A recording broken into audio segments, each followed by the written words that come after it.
हाँ जी बेटा चेक करो, बेटा चेक करो ऑडियो एंड वीडियो।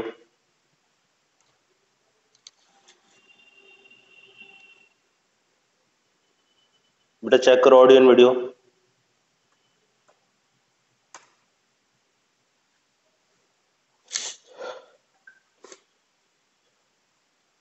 चेक करो बेटा फटाफट ऑडियो एंड वीडियो।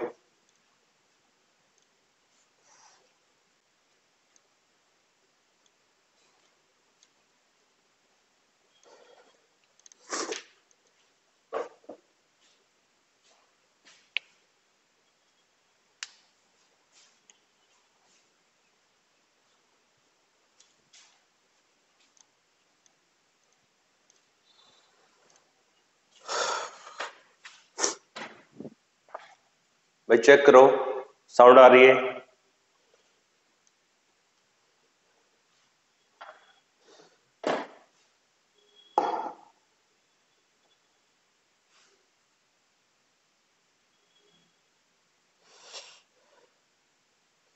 बेटा I think it is visible now and audio video both are perfectly fine.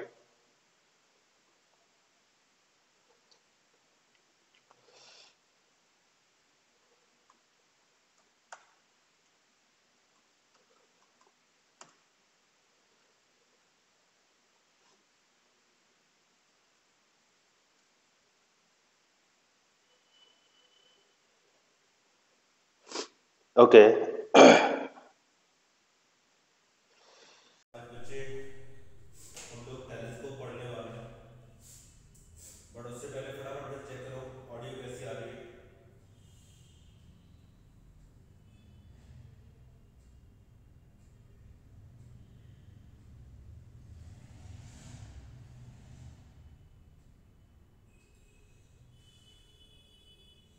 Okay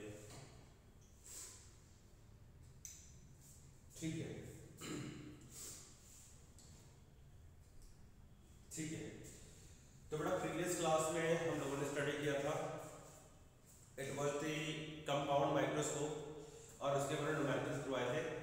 ठीक है, कल जो लोग ऑफलाइन आए थे उनको बच्चे न्यूमेरिकल्स करवा दिए हैं, एंड मैंने जो क्वेश्चन करवाए थे उसको ग्रुप में भी सेंड कर दिए, एंड मोर ओवर एक रिकॉर्डिंग मैंने आपको भेजी थी numericals on the compound microscope. तो जिन लोगों ने कल अटेंड नहीं करी क्लास, जो लोग ऑफलाइन नहीं आए थे, they can see the recorded video of the last year. ठीक है, वहां से उन क्वेश्चंस को आप करिए, आपको थोड़ा बहुत आइडिया मिल जाएगा।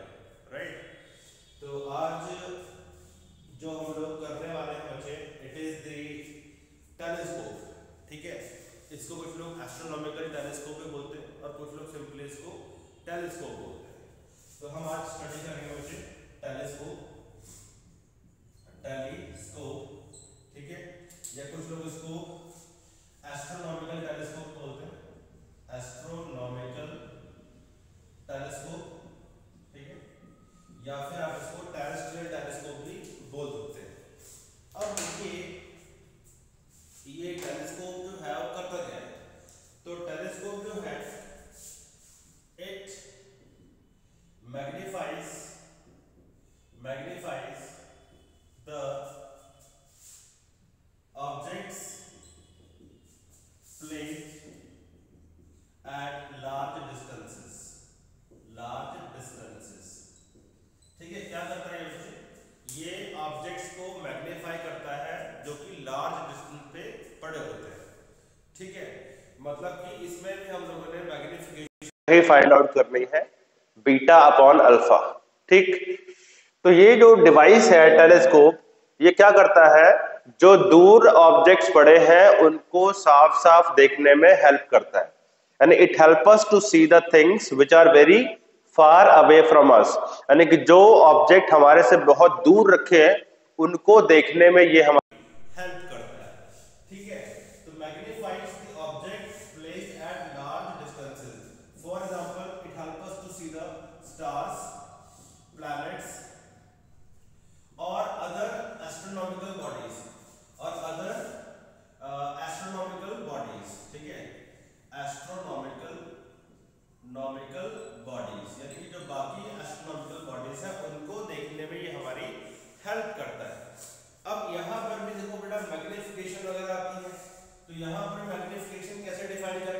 सेम जैसे हमने कंपाउंड माइक्रोस्कोप में डिफाइन करी थी, which was beta upon alpha, right. Same तरीके से डिफाइन करेंगे, लेकिन इसमें मैग्निफिकेशन का तरीका कुछ डिफरेंट होगा।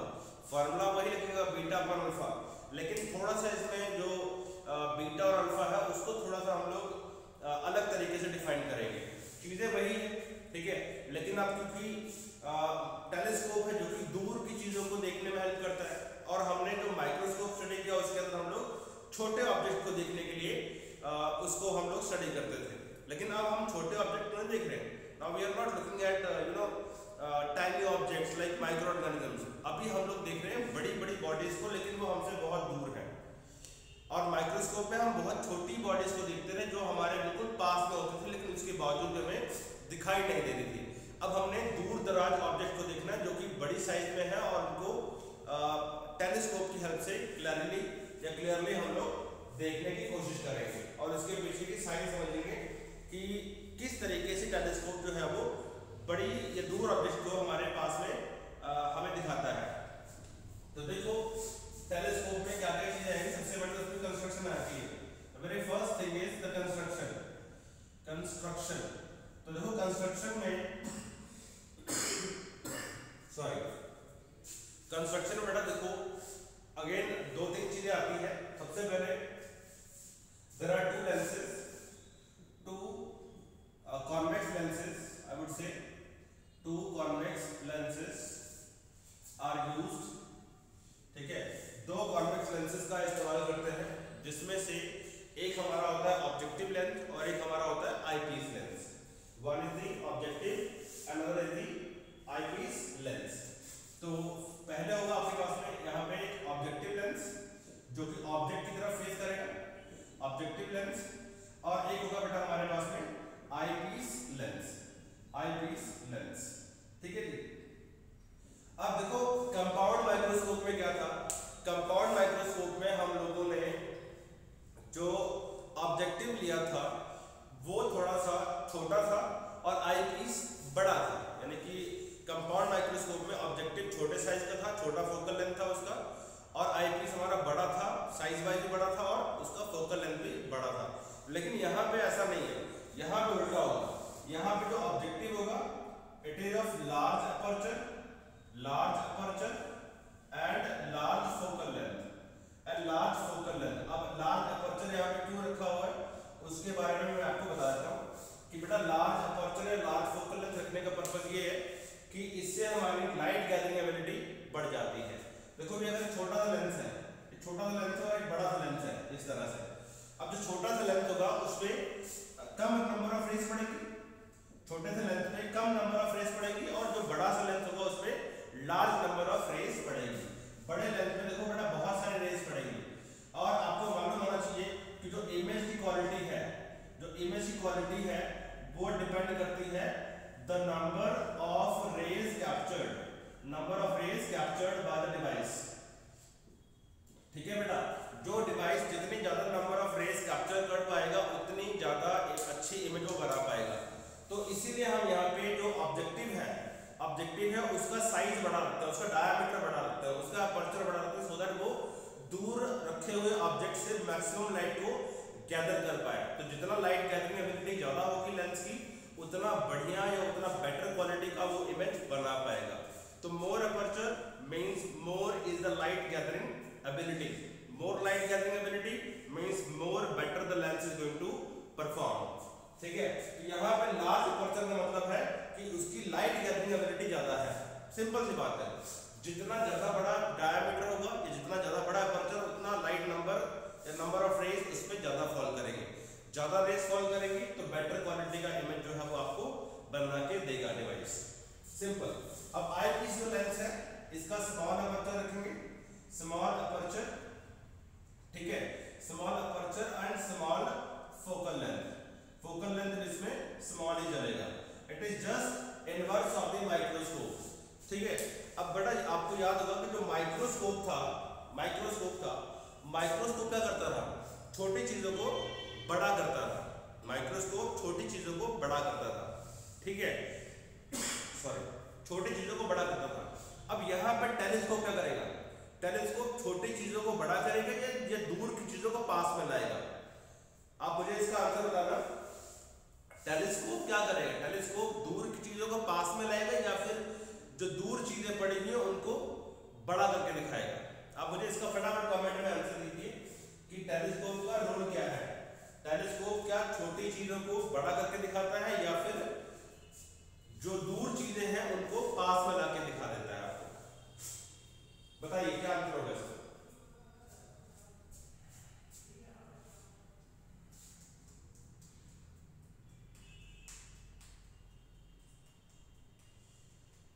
ओके, यस, शाबाश, रिप्लाई करिए। Let me check the camera. Okay, it is working now.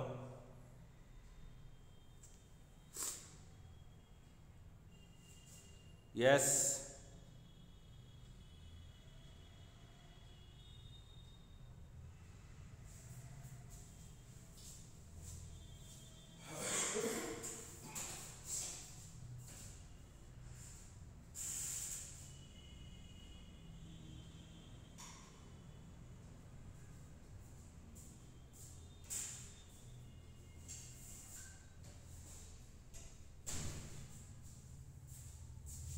चलो चलो, शाबाश शाबाश, रिप्लाई करो जल्दी से।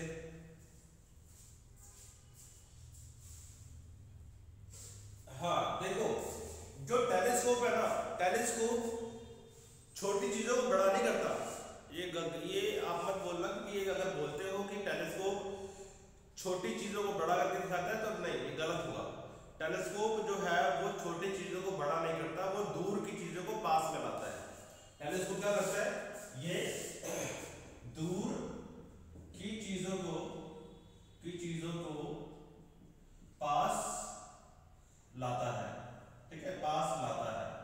ओके, ये आपको ध्यान रखना है। टेलीस्कोप ये जो है ये साइज बड़ा नहीं करता, साइज बड़ा नहीं करता, ये बात आपने ध्यान रखना है। टेलीस्कोप साइज को बड़ा नहीं करता है। टेलीस्कोप सिर्फ और सिर्फ दूर पड़ी चीजों को पास में लाके रख देता है। और जब कोई दूर की चीज पास, जो कोई चीज दूर की चीज पास में ला के रख दो तो वही चीज आपको बड़ी नजर आनी शुरू आती है। फॉर एग्जाम्पल, आप जो है किसी बिल्डिंग को देख रहे हो, दूर से देख रहे हो, तो आपको बिल्डिंग लगती है वो इतनी बड़ी है, इतनी बड़ी, आप ऐसे हाथों से नाम लेते हो कि भाई इतनी बड़ी बिल्डिंग है। लेकिन अगर उसी बिल्डिंग के आप पास में आते हो, बिल्कुल पास, तो पास में तो लगता है यार ये तो बहुत बड़ी बिल्डिंग है, इतनी बड़ी बिल्डिंग है, राइट। यानी कि जब आप दूर से देख रहे हो तो वो बिल्डिंग आपको छोटी सी दिख रही है, आप इनफैक्ट उसको हाथों में ऐसे कैप्चर कर लेते हो। लेकिन अगर वही बिल्डिंग को आप पास में जाके देखते हो आपको लगता है तो बिल्डिंग बहुत बड़ी है। मतलब कि अगर कोई बड़ी चीज आपसे बहुत दूर है तो वो आपको छोटी दिखाई देगी, क्योंकि उस समय उसका विजुअल एंगल छोटा बन रहा होता है। तो बेटा सारी गेम विजुअल एंगल की है, सारी गेम विजुअल एंगल की है। तो विजुअल एंगल छोटा बनता है अगर कोई बड़ी चीज दूर पड़ी होती है, और अगर वही बड़ी चीज पास में आ जाए तो उसका विजुअल एंगल भी बढ़ जाएगा, और जितना विजुअल एंगल ज्यादा होगा उतना बड़ा वो इमेज आपको दिखाई देगा। More visual angle, more would be the size of the object of the image. Clear है ये बात? क्लियर है ये बात? मुझे फटाफट ग्रुप में रिप्लाई कर दो। Is it clear to you?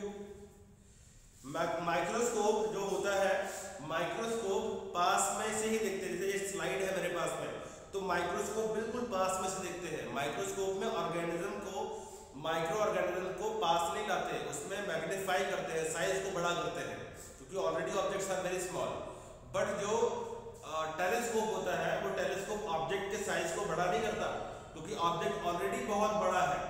जब एस्ट्रोनॉमिकल टेलीस्कोप यूज करते हैं तो हम इसको यूज करते हैं स्टार्स के लिए, प्लैनेट्स के लिए, एस्टेरॉइड्स के लिए। तो बेटा ये जो है अपने आप में बहुत बड़ी बॉडीज है, stars are very very big, planets are big, ठीक है। तो दूर होने की वजह से हमें छोटे दिखते हैं, लेकिन अगर वही पास में लाके रख देता है डिवाइस तो वही चीज आपको बड़ी लगने लग जाती है। असल में वो डिवाइस बहुत बड़ी होती है। आई मीन वो जो प्लैनेट्स हैं या जो स्टार्स हैं दे आर वेरी लार्ज, ठीक है, लेकिन वो दूर होने की वजह से हमें छोटे दिखाई देते हैं। तो टेलीस्कोप क्या करता है?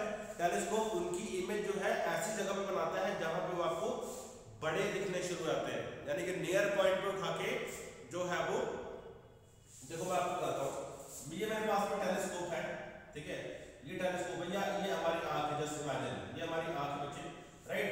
अब ये जो हमारी आंख है, अगर ऑब्जेक्ट यहाँ पड़ा हुआ है, मान लो ये ऑब्जेक्ट पड़ा हुआ है, बहुत दूर पड़ा हुआ है, ये हमारा लाइन ऑफ साइट है, the object is placed very very far away from अस।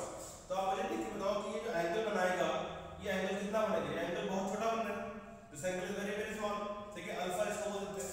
और अगर यही ऑब्जेक्ट यहां लाकर रख दो, अगर यही ऑब्जेक्ट यहां लाकर रख दो, मैं यहां पे ले आया इस जगह पे, अब ऑब्जेक्ट यहां पे आ गया, ऑब्जेक्ट का साइज वही है, इतना बड़ा ऑब्जेक्ट था और ये ऑब्जेक्ट अभी भी उतना ही बड़ा है, लेकिन अब क्या हुआ, अब ऑब्जेक्ट का जो विजुअल एंगल है वो बढ़ गया है। आप देखिए ये एंगल बढ़ गया ना, दिस एंगल इज बीटा, मेरी बात समझ रहे? ऑब्जेक्ट ये था लेकिन उसकी इमेज को लाके पास में रख दिया, किसने? टेलीस्कोप ने। तो टेलीस्कोप ये करता है, टेलीस्कोप साइज नहीं बढ़ाता, माइक्रोस्कोप साइज को बढ़ाते हैं, टेलीस्कोप साइज नहीं बढ़ाता, टेलीस्कोप क्या करता है, ऑब्जेक्ट जो दूर पड़ा हुआ है उसको लाके पास में रख देगा। पास में कहां रखेगा? Now the image is formed at the near point. Near point कितना है हमारा? D which is 25 centimetre. बोलो ये टॉपिक चमक गया, ये टॉपिक क्लियर हो गया आपको? दूर पड़ा हुआ ऑब्जेक्ट है उसको उठा के पास में ले आना है। पास कहां पे लाना है भाई? जहां पे हमारी आंखें सबसे बेटर क्वालिटी की इमेज को देख पाती है। तो सबसे बेटर हमारी आंखें कहां देख पाती है? When the image is formed at the least distance of distinct vision, जिसको हम लोग नियर पॉइंट बोलते हैं। तो वो दूर ऑब्जेक्ट पड़ा हुआ है, मान लीजिए ऑब्जेक्ट कहां पड़ा हुआ है? U is equal to infinity, object बहुत दूर है, stars, planets, they are at infinite distance from us, वो हमारे से infinite distance पे हैं, और अगर उनको उठा के यहाँ पे ले आते हैं, नियर पॉइंट पे ले आते हैं, तो उसकी इमेज कहाँ बन गई? 25 सेंटीमीटर में, और इस तरह विजुअल एंगल बढ़ गया। विजुअल एंगल बढ़ गया तो आपकी जो इमेज है या आपकी जो आईज है वो इमेज को बढ़िया से रिसीव कर पाएगी। बोलो क्लियर है? क्लियर है भाई? तो बेटा ये सारा कंसेप्ट है, यहाँ पे ये सारा कंसेप्ट है। तो इसके अंदर देखो वही चीजें आ रही है, मैग्नीफिकेशन वगैरह हम लोग डिफाइन करेंगे, रे डायग्राम बनाएंगे बढ़िया सा, ठीक है। तो रे डायग्राम कैसे बनाते हैं और उसको सिखा देता हूं मैं आपको। चलो रे डायग्राम कैसे बनाना है, let us go into that part. रे डायग्राम देखो बेटा, अब रे डायग्राम हम इसका बनाने वाले हैं, ठीक है। रे डायग्राम अकेले 3 डेढ़ नंबर पे आता है, 1.5 मार्क्स का रे डायग्राम है। अब हमने सबसे पहले क्या बनाना है? We have to make the objective बनाएंगे सबसे पहले। तो ये लो भाई ऑब्जेक्टिव बनाने जा रहा हूं, ये मेरे पास में बड़ा ऑब्जेक्टिव बन गया, ठीक है। This is called objective lens, यहां लिखता हूं मैं ऑब्जेक्टिव लेंस। आप लोग कॉपी पेन निकाल लो और बनाओ ऑब्जेक्टिव लेंस। ये रहा हमारा प्रिंसिपल एक्सिस, थोड़ा सा टेढ़ा बन गया, टेढ़ू बन गया, टेढ़ू प्रिंसिपल एक्सिस, ये आप बना रहे, ठीक है। वैसे तुमको मालूम है अपन का हाथ थोड़ा सा टाइट है डायग्राम के अंदर, बट कोशिश करते हैं कि ठीक ठाक बन जाए। लो जी, तो सॉरी बच्चे थोड़ा खांसी हो रही है, तो extremely sorry for that, right. हाँ तो रिप्लाई कर देना बेटा ग्रुप के अंदर। हाँ तो मेरे पास में ये ऑब्जेक्टिव होगा जिसका साइज थोड़ा बड़ा बनाया है, ठीक। अब मुझे बताओ क्या ऑब्जेक्ट यहां रखा हुआ है? क्या ऑब्जेक्ट यहां रखा हुआ है लेंस के पास?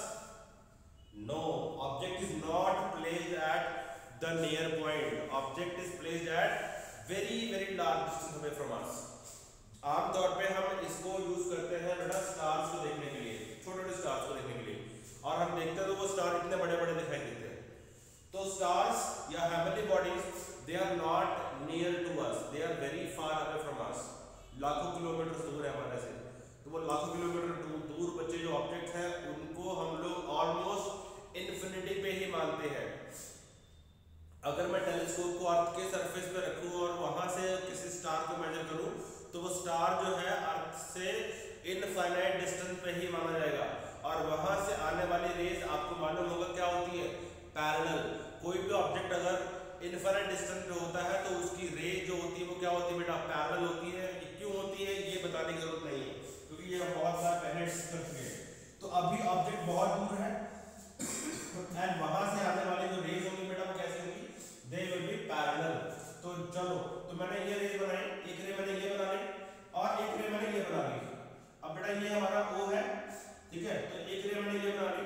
अब ये जो रे इसके अंदर से निकलती है वो रे तो स्ट्रेट निकलेगी, अनडेविएटेड, इसमें कोई डेविएशन नहीं होने वाला। और ये वाली जो रे ऑफ लाइट है, ये वाली रे ऑफ लाइट ऐसे बेटा डेविएट होगी और यहाँ कहीं पे आके मीट कर जाएगी। तो ऐसा इसका डायग्राम बनेगा। अगर कोई और रे उठानी है तो ये रे भी आप उठा सकते हैं। तो ये रे यहाँ पे जाएगी और ये रे ऐसे बेंड होके यहाँ पे जाके मीट करेगी, ठीक है। तो ये जो रेज आ रही है, रेज फ्रॉम इन्फिनिटी, क्यों? क्योंकि ऑब्जेक्ट कहाँ पे है, ऑब्जेक्ट लाइक कोई स्टार वगैरह यहाँ पे, ये मान लो स्टार है, बड़ा गंदा स्टार बनाया सबने, लो, ठीक है, ये लो स्टार बनाया। तो ऑब्जेक्ट क्या है बेटा, हमारा स्टार है, जो कि हमारा कहाँ पे है, इन्फिनिटी पे। तो इन्फिनिटी से जो रेज आएंगे बच्चे, those will be parallel to each other. अब जब रेज लेंस के पैरेलल आती है या लेंस के ऊपर फॉल करती है, अब यहां ध्यान रखना, यहां भी एक कॉन्सेप्ट आ रहा है कि देखो, सॉरी, अगर यहां पे ये ऑब्जेक्टिव है, ये लेंस है, अगर ये प्रिंसिपल एक्सिस के पैरेलल रेज आती है तो ये रेज क्या होती है, फोकस से पास हो जाती है ना। जब rays of light principal axis के पैरेलल होती है तो after refraction they get pass through the focus, तो फोकस से गुजर जाती है, पास हो जाती है, ठीक है, इसमें कोई दिक्कत नहीं है। लेकिन जब rays of light principal axis के पैरेलल ना हो, लेकिन वो खुद के पैरेलल हो, जैसे यहाँ पे ये रेज ऑफ लाइट आपस में तो पैरेलल है लेकिन वो प्रिंसिपल एक्सिस के पैरेलल नहीं है, तो ऐसी कंडीशन में रेज ऑफ लाइट फोकस पे नहीं मिलेगी, फोकस पे नहीं मिलेगी, तो कहां मिलेगी, तो जो रेज ऑफ लाइट है ना वो एक फोकल प्लेन पे लाई करेगी। कहां लाई करेगी, फोकल प्लेन पे लाई करेगी। जैसे कि ये भी बात मैंने आपको जब रे ऑप्टिक्स शुरू कराई थी, जब लेंसेज के बारे में पढ़ाया था, तो मैंने वहां पे चीजें बताई थी कि जब रेज प्रिंसिपल एक्सिस के पैरेलल होती है तो फोकस से पास करती है, लेकिन जब रेज खुद के पैरेलल होती है बट प्रिंसिपल एक्सिस के पैरेलल नहीं होती, तो वो रेज कहां से पास करती है, तो वो रेज पास करती है नॉर्मली किसी पॉइंट से, लेकिन जो इमेज बनती है वो बनती है फोकल प्लेन के अंदर। यानी कि जो इमेज बनी बेटा, ये इमेज को मैं ए और यहाँ पे मैं बी बोल देता हूँ। This is the image of the star, ये स्टार है मेरे यहाँ पे, तो स्टार की इमेज वो बनी है, राइट। और ये इमेज जो है कहाँ बनेगी, this image is formed at the focus, इसको मैंने बोला यहाँ पे F0, this is the focus, ये ए है हमारा, तो इमेज बनती है फोकल प्लेन के ऊपर। आई होप आपको याद आ रहा होगा, अगर नहीं याद आ रहा है तो कुछ नहीं कर सकता, फिर भगवान का नाम ही है, राइट। तो क्या है कि जब रेज प्रिंसिपल एक्सिस के पैरेलल, तो रेज फोकस पे पास होती है, या रेज की जो इमेज बनेगी या रेज से जो इमेज बनेगी वो फोकस पे बनेगी। लेकिन अगर रेज प्रिंसिपल एक्सिस के पैरेलल ना हो बट रेज खुद के पैरेलल हो, तो इमेज कहाँ बनती है, फोकल प्लेन पे बनती है। यानी कि जहां पे पॉइंट फोकस होगा इसके ऊपर एक प्लेन इमेजिन कर लो, जैसे ये फोकस है, ये फोकस है इस पॉइंट का, और इस पे ये प्लेन इमेजिन कर लिया, फोकल प्लेन बोलते हैं। तो इमेज फोकस पे ना बन के फोकल प्लेन में किसी भी पॉइंट पे बन जाएगी, फोकल प्लेन पे बनेगी, फोकल प्लेन पे। तो हमारा ऑब्जेक्ट कहां पे, इन्फिनिटी में है, और बेटा ये हमारा क्या होगा, दिस इज द V0, ये हमारा होगा V0 हमारा किस बराबर होगा, F0 के बराबर होगा। V0 में क्यों लिख रहा हूं, क्योंकि V0 हमारा क्या है बेटा, distance of the image formed by the objective, यानी कि इमेज जो है ऑब्जेक्टिव ने बनाई है, इसलिए V0 लिखा मैंने यहाँ पे। अब ध्यान देना यहाँ पे, अब मैंने क्या प्लेस करना बेटा, अब मैंने आई पीस को रखना है। अब आई पीस को मैं यहीं कहीं पे टिका देता हूँ, ये लो जी, ये हमारा आई पीस बन गया, ठीक है, this is our eyepiece, this is our eyepiece, okay. अब ये आई पीस बना दिया मैंने, और ये हमारा ओ डैश हो गया। अब जो ये इमेज बनी है ये आई पीस के फोकस के बिल्कुल यहाँ बनी है, तो ये आई पीस का फोकस हो गया, यानी कि जो इमेज बननी है ऑब्जेक्टिव की वो आई पीस के फोकस से थोड़ा आगे जाती है, आगे की तरफ। अब यहाँ पे सॉरी, ये मैं यहाँ पे दूसरी रे उठाऊंगा बेटा, सेकंड रे। अब ये जो ऑब्जेक्ट की इमेज बनी है, यहाँ हमारा ऑब्जेक्ट कहाँ पे, स्टार है हमारा ऑब्जेक्ट, है ना, इन्फिनिटी पे रखा हुआ है। इस ऑब्जेक्टिव ऑब्जेक्टिव ने इमेज कहाँ बनाई है, ऑब्जेक्टिव ने इमेज बनाई है फोकस ऑफ ऑब्जेक्टिव के ऊपर F0 में, ठीक है। अब यहाँ पे जो AB हमारा इमेज बना है, ये इमेज इसके लिए आई पीस के लिए या आई लेंस के लिए ऑब्जेक्ट का काम करेगी, यानी ये इमेज इसके लिए ऑब्जेक्ट बन जाएगी। तो क्या होगा, एक रे मैंने ये उठाई और एक रे मैंने ये उठानी है, जो कि इसके ऑप्टिकल सेंटर से निकल जाएगी बिना डेविएट किए, ठीक। और ये वाली जो रे है बेटा, ये रे ऐसे कहीं से निकलेगी, ठीक है। ये रे ऐसे निकल गई डेविएट करके, ऑलराइट। और यहाँ पे हमारी जो है वो सुंदर सी आंख है, ऐसे करके लो देखो कितनी अच्छी आंख बनाई है, ठीक है। तो ये यहाँ से आप देख रहे हैं, this is observer over here, okay. अब इन रेस को बैकवर्ड डायरेक्शन में प्रोड्यूस करते हैं, तो बैकवर्ड डायरेक्शन में आप प्रोड्यूस कर दीजिए। तो ये रे जहां पर मीट करेगी वहां कहीं जाकर क्या बन जाएगी, जो इमेज है वो बन जाएगी, ठीक है। ये मान लीजिए यहाँ की इमेज बन गई, तो एक मिनट वेट अ मिनट, यहाँ पे ऐसे मैंने इमेज बना दी, ठीक है बेटा, ये इमेज बन गई। तो यहाँ कहीं पे हमारी इमेज जो है वो बन चुकी है, this is the image and this is B dash and this is A dash, ये इमेज बनी है, this is the final image, this is the final image, ठीक है बेटा। यहाँ पे नोट कर सकते हैं फाइनल इमेज, और ये फाइनल इमेज कहाँ बनेगी, this final image is formed at the least distance of distant measure, तो ये हमारा हो जाएगा VE, ठीक है, this is our VE and VE is equal to D, V हमारा D के बराबर होगा, नोट कर लो। और ये जो है बेटा, ये जो F0 के बराबर डिस्टेंस या ये जो इसने जो इमेज बनाई है AB, ये इमेज इसके लिए ऑब्जेक्ट की तरह बिहेव करेगी, इसलिए मैं इसको लिख रहा हूं, this would be written as UE का मतलब हुआ ऑब्जेक्ट डिस्टेंस फॉर आईपीस। अगर यहाँ U0 लिखा होता तो ऑब्जेक्ट डिस्टेंस फॉर ऑब्जेक्टिव होता, लेकिन ऑब्जेक्टिव तो हो रहा, तो U0 हमारा क्या हो गया, U0 is equal to infinity, ठीक है बेटा। इस सारा डायग्राम जो है क्लियरली मैंने बना दिया है, आप इसको ठीक से नोट कर लो।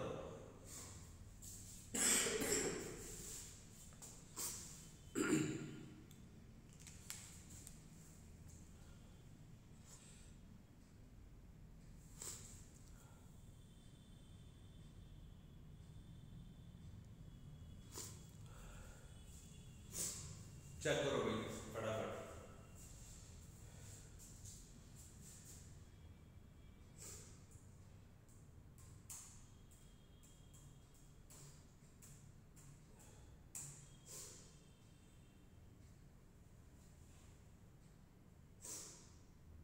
ओके देखो बेटा, अब इसमें क्या होगा, इसके बाद ये तो खैर बता दिया मैंने आपको। तो बेटा इसमें अब हमें डिफाइन करनी है मैग्निफिकेशन, अगली टर्म आती है इसके अंदर मैग्निफिकेशन। तो मैग्निफिकेशन देखिए क्या होती है, magnification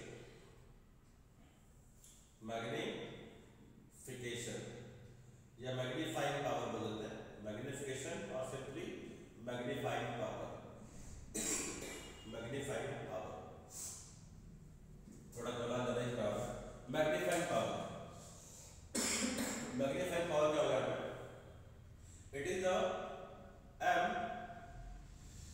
equals to beta by alpha, ठीक है। हम इसको ऐसे लिखते हैं, m is equal to visual angle made by image, ठीक है, divided by visual angle made by object, ठीक है। अब इसमें माइक्रोस्कोप में जो आपको मैंने m की बात पहले चीजें बताई थी, मैग्निफिकेशन कैसे डिफाइन करते हैं। माइक्रोस्कोप में जो विजुअल एंगल बीटा था वो कैसे डिफाइन किया था, माइक्रोस्कोप में the visual angle made by the image when image is found at the near point in D, यानी when image is found at near point D। और उसमें क्या बताया हमने, visual angle made by the object when the object also lies at D, यानी कि जब magnification of microscope मैंने पढ़ाया था तो माइक्रोस्कोप में इमेज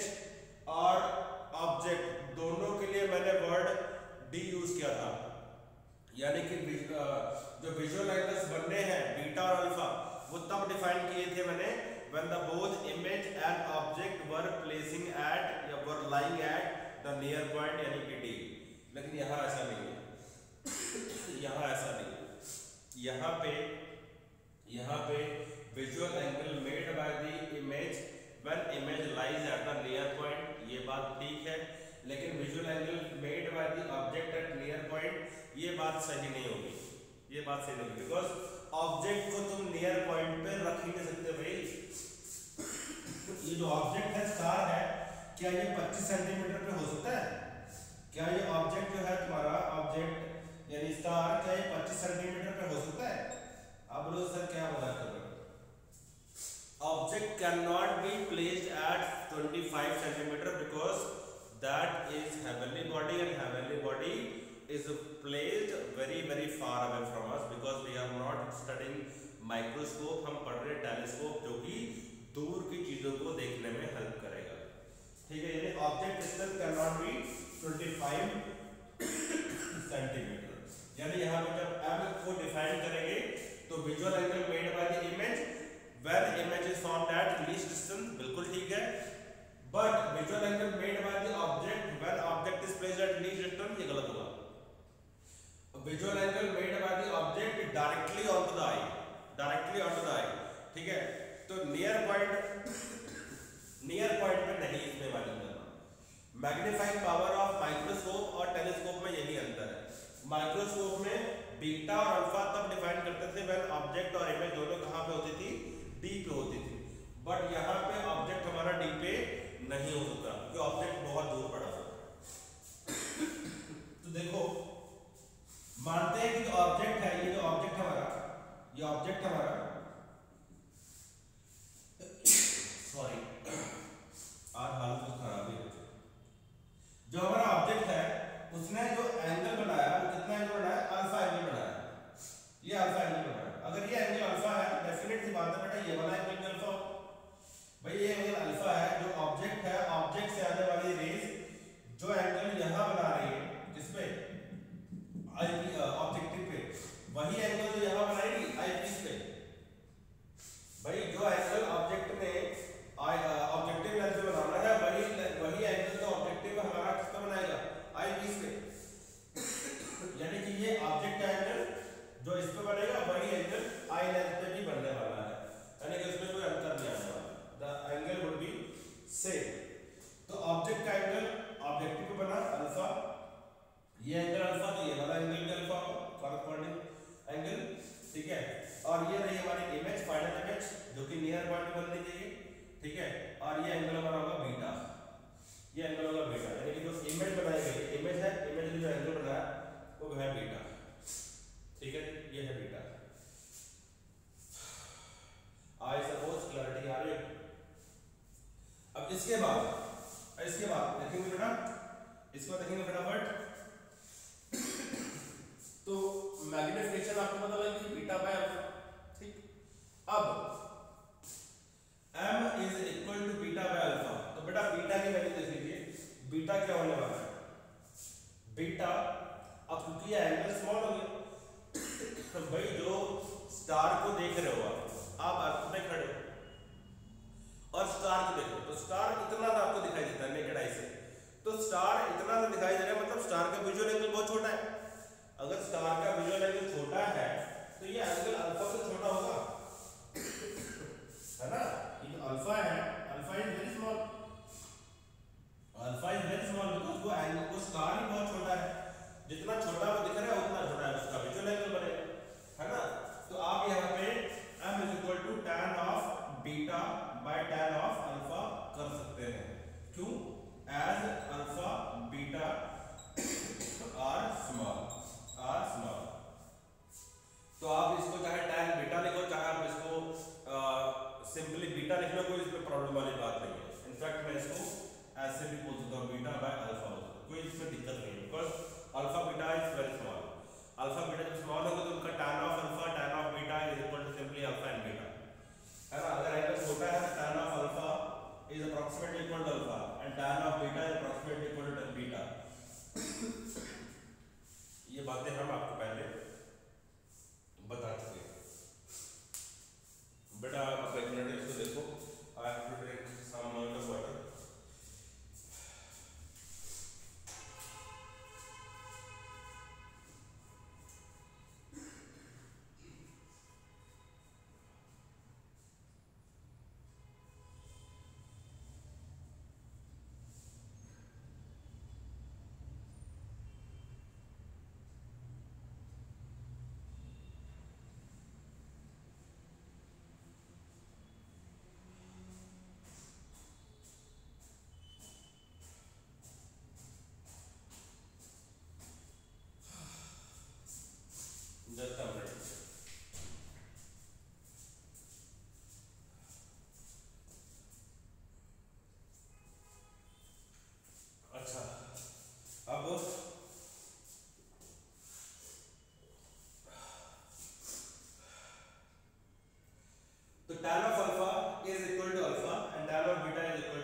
दिस इज ए, ठीक है, बी एंड ओ डैश।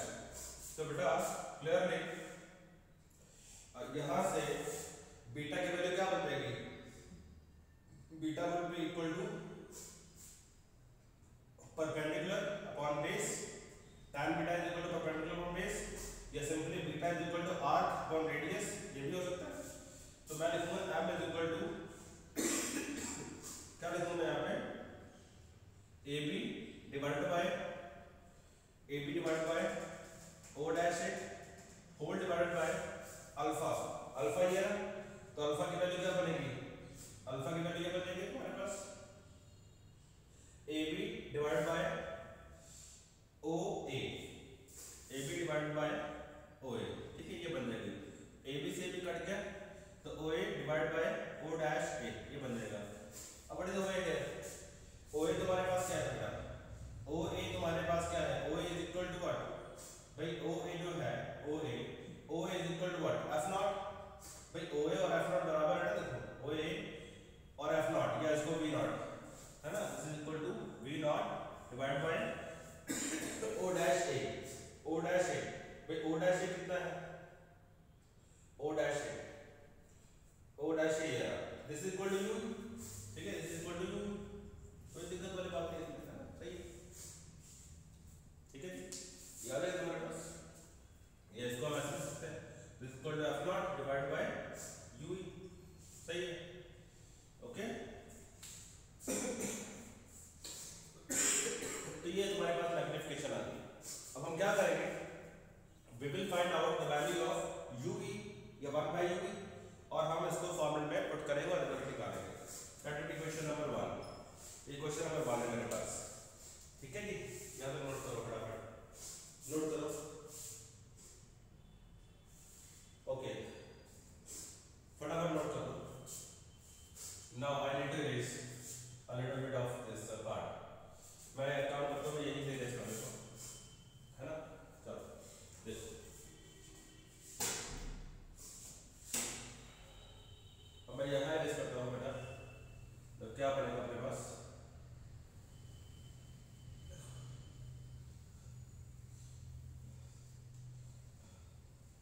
देखो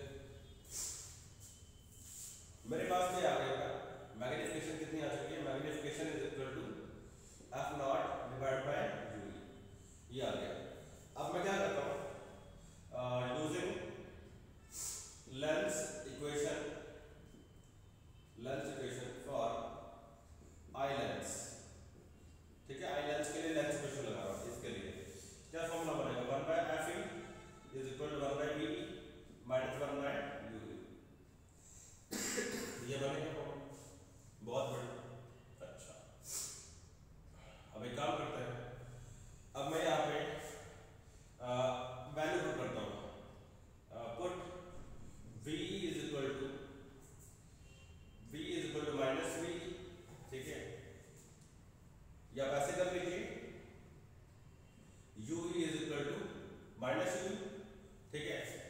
अब ऐसे क्यों कर रहा हूँ बेटा मैं, क्योंकि देखो इमेज कहाँ बन रही है फाइनली, अब आप डिस्टेंस यहाँ से नाप रहे हो o डैश से, तो o डैश से नापोगे डिस्टेंस, तो o डैश से ऑब्जेक्ट कहाँ पड़ा, ये ऑब्जेक्ट o डैश, ये रहा u तुम्हारा, तो u क्या बनेगा, माइनस में बनेगा, है ना, फिर इसके लेफ्ट साइड पे ना, और इमेज भी क्या बनेगी, माइनस में आएगी लेफ्ट साइड पे, तो मैंने साइन कन्वेंशन लगा दी, v is equal to minus v कर दी और u is equal to minus v कर दी। अब ऊपर देखो क्या करेंगे, तो यहाँ से ये वाली वैल्यू क्या बन जाएगी, 1 by f is equal to 1 by minus v, minus minus क्या हो जाएगा प्लस 1 बाय u, है ना, माइनस माइनस प्लस हो गया ना बेटा, ये तो ये क्या बन जाएगा 1 by f plus 1 by v, इसको लेफ्ट में ले आओ, और ये क्या बन जाएगा 1 बाय u बन गया, ये बन गया क्वेश्चन नंबर 2। तो बेटा 1 बाय u की वैल्यू आ गई है, अब इस वैल्यू को उठाएंगे और यहाँ पर कर देंगे, ये 1 बाय है ना 1 बाय u, तो ये वैल्यू उठा के यहाँ पर कर दो, तो यहाँ पे क्या करता हूँ, तो पुट वैल्यू ऑफ 2 इन 1, ठीक है, यहाँ पुट करेंगे, देखना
तो मैग्निफिकेशन क्या आ गई हमारे पास, मैग्निफिकेशन आ चुकी है f0 into 1/fe plus 1/ve। This is the formula, ठीक है। अब इसमें स्पेशल केसेस बनते हैं बेटा, स्पेशल केसेस क्या क्या स्पेशल केसेस बनेंगे वो देखो। पहले नंबर पे स्पेशल केस क्या बनेगा, पहले नंबर पे स्पेशल केस ये बनता है, केस नंबर ए, इसको बोल देते हैं when final image is at least distance of distinct vision, ठीक है। Okay, least distance of distinct vision, यानी फाइनल इमेज कहां बनती है, least distance of distinct vision बनती है। Therefore VE would be equal to capital D, ठीक है। यदि ऐसा होगा तो फॉर्मूला क्या बनेगा देखो, तो ना magnification would be f0 into 1/fe plus 1 by यहाँ पे D, ठीक है बेटा, ऐसे कर देंगे हम लोग, ये वैल्यू बन जाएगी। अब अगर मैं इसको ऐसे लिखता हूँ यहाँ पे fe को मैं बाहर लेता हूँ तो ये बन जाएगा मेरे पास में f0/fe और अंदर क्या बचेगा, अंदर यहाँ पे 1 plus fe divide by D बच जाएगा। देखो मैंने क्या किया, यहाँ से 1/fe कॉमन किया तो यहाँ तो 1 ही रह गया, प्लस वहां पे क्या हो जाएगा fe ऊपर चल गया, क्योंकि मैंने 1/fe कॉमन लिया था तो fe ऊपर चल गया। तो मैग्निफिकेशन क्या आ गया यहाँ पे f0/fe 1 प्लस fe/d आ गई, तो ये मैग्निफिकेशन आ गई and this is called maximum, this is called maximum magnification for the telescope. ये टेलीस्कोप का बेटा मैक्सिमम मैग्निफिकेशन है। टेलीस्कोप जब इमेज को नियर पॉइंट पे बना दे रहा है तो उस समय टेलीस्कोप का मैक्सिमम मैग्निफिकेशन होता है, यानी कि टेलीस्कोप अपनी मैक्सिमम मैग्नीफाइंग कंडीशन में चल रहा होता है, ये मैक्सिमम मैग्निफिकेशन है, ठीक है। अब इसमें दूसरा, और इस केस में जो लेंथ ऑफ ट्यूब बनेगी, length of tube of telescope बनेगी, तो क्या बनेगी देखो बेटा, यही ट्यूब की लेंथ होगी, ये ट्यूब की लेंथ होगी यहां से लेकर यहां तक L, तो L की वैल्यू क्या होने वाली है L की वैल्यू होने वाली है ये तुम्हारी V0, ये इमेज का डिस्टेंस प्लस ऑब्जेक्ट का डिस्टेंस, ये वाला UE, तो UE अपना माइनस में था इसलिए इसको मोड कर लेंगे, तो लेंथ ऑफ ट्यूब क्या बनने वाली है, it would be V0 plus mode of UE। ये तो बिल्कुल वही है जो आपको मैंने माइक्रोस्कोप में सिखाया था, ये तो बिल्कुल पता चलेगा। केस बी इसमें बनेगा बेटा when final image goes at infinity, यदि फाइनल इमेज कहां बनती है बेटा, अगर फाइनल इमेज हमारी इंफिनिटी बनती है, गोज या फाउंड एट इंफिनिटी, अगर फाइनल इमेज हमारी इंफिनिटी बनती है, इसको बोलते हैं बेटा normal adjustment, this is called normal adjustment. ये वाला जो केस होता है बेटा इसको हम नॉर्मल एडजस्टमेंट वाला केस बोलते हैं कि when the final image is found at infinity. तो यदि ऐसा होगा तो VE हमारा क्या बन जाएगा, इंफिनिटी।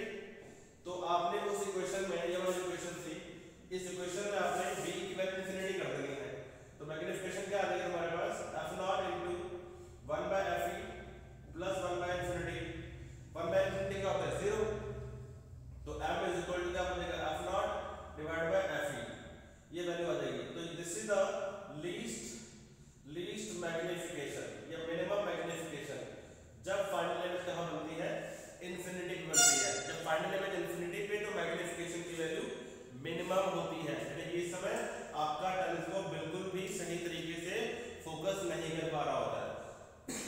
तो इस कंडीशन में जो ट्यूब लेंथ बनेगी, वो क्या बनेगी, ट्यूब लेंथ। इस कंडीशन में ट्यूब लेंथ क्या बनेगी बेटा, इस कंडीशन में ट्यूब लेंथ आपकी बनेगी f0 प्लस fe। अब ये कैसे है सर जी, ये भी बता दो।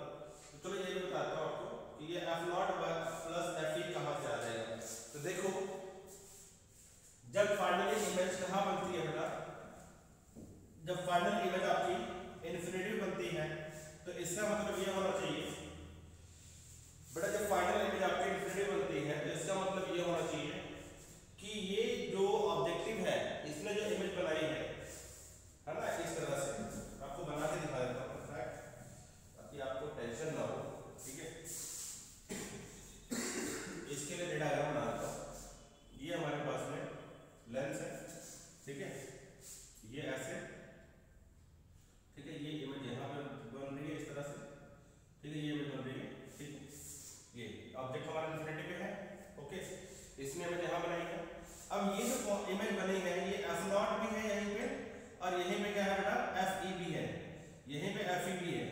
यानी कि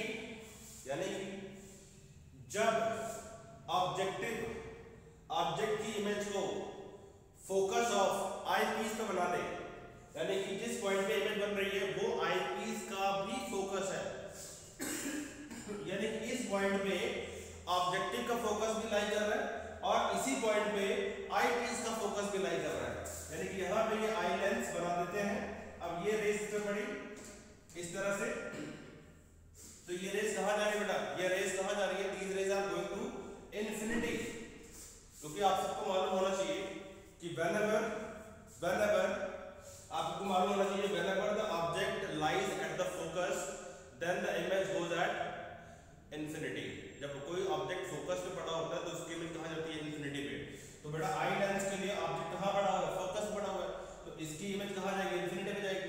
तो इमेज इन्फिनिटी पे, तो अगर मैं इसको बैकवर्ड डायरेक्शन में प्रोड्यूस करता हूँ तो बेटा ये रेस कभी भी मीट नहीं करेगी, ये भी इन्फिनिटी पे जा रही है। तो हम ऐसा बोल देते हैं कि इमेज एट इन्फिनिटी। तो हमारा इमेज कहाँ बनेगा बेटा, इन्फिनिटी बनेगा। इसको हम बोलते हैं नॉर्मल एडजस्टमेंट वाला केस, ठीक है। आप इसमें एरो वगैरह लगा के देख लो कि इस तरह से बेटा होता है।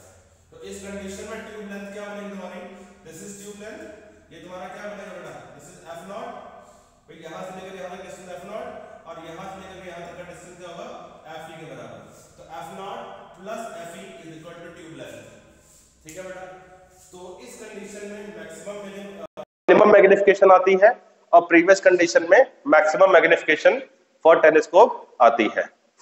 In fact, done for today. If you have any queries, any question, then drop your message in the chat box.